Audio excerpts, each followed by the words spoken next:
Assalamualaikum warahmatullahi wabarakatuh. Jumpa lagi dulur saya dengan saya Hugo.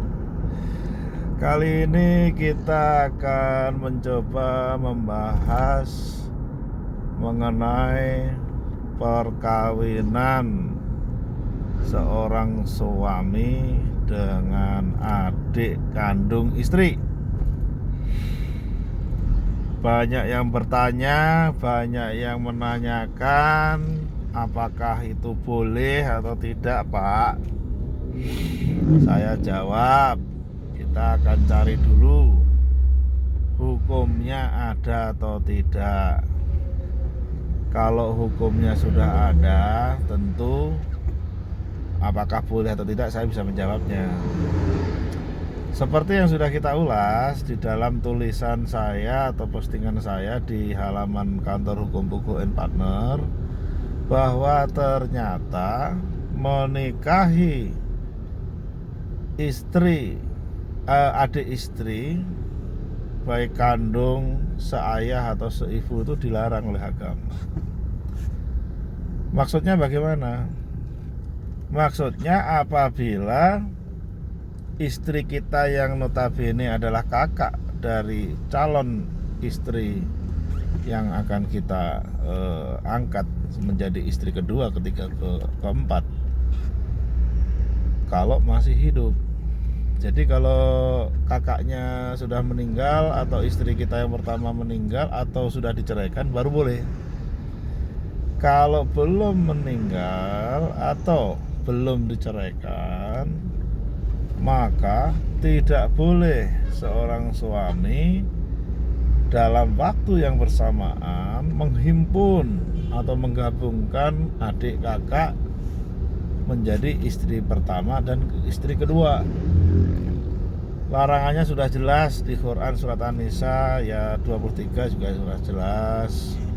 Di undang-undang perkawinan juga sudah jelas, di kompilasi hukum Islam juga jelas. Maka jangan memiliki dalil yang lain, karena itu sudah sesuai dengan syariah, dengan ilmu atau hukum agama, khususnya ilmu hukum agama Islam. Tidak bisa ditafsirkan lain karena sumbernya Quran sendiri.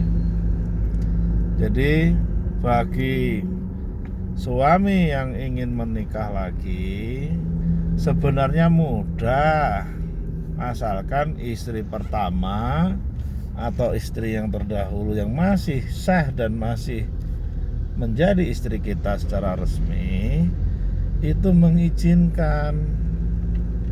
Nah, nanti izinnya itu akan, kalau tertulis atau lisan, nanti akan diuji oleh hakim di pengadilan agama.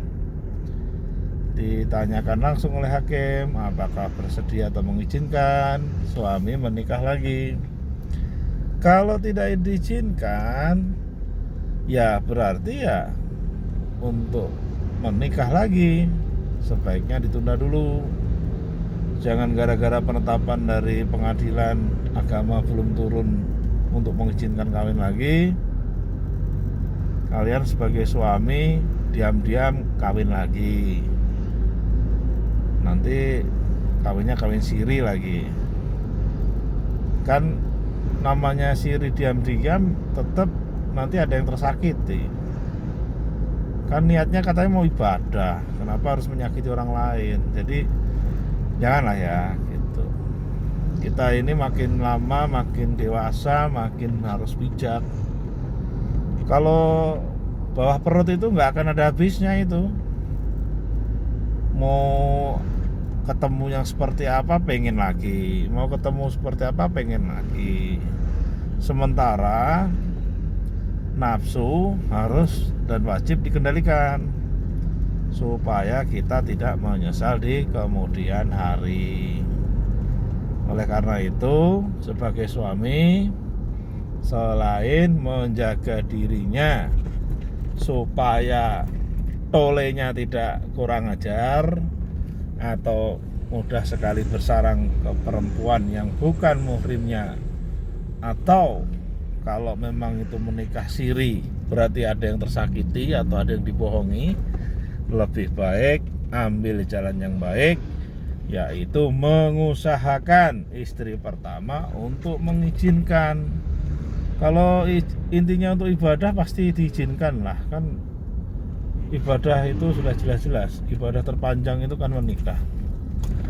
Tapi jangan ada unsur menyakiti hati orang lain atau membohongi orang lain, dalam hal ini istri dan anak-anak.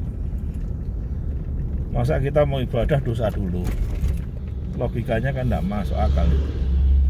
Oke, sampai segitu dulu uraian dari saya. Mohon maaf kalau ada yang kurang, mohon maaf kalau ada yang tersinggung. Niatnya tidak ada yang begitu.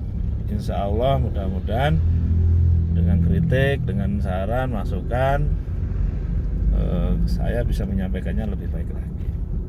Terima kasih. Sukses selalu untuk Anda sedaya. Assalamualaikum warahmatullahi wabarakatuh.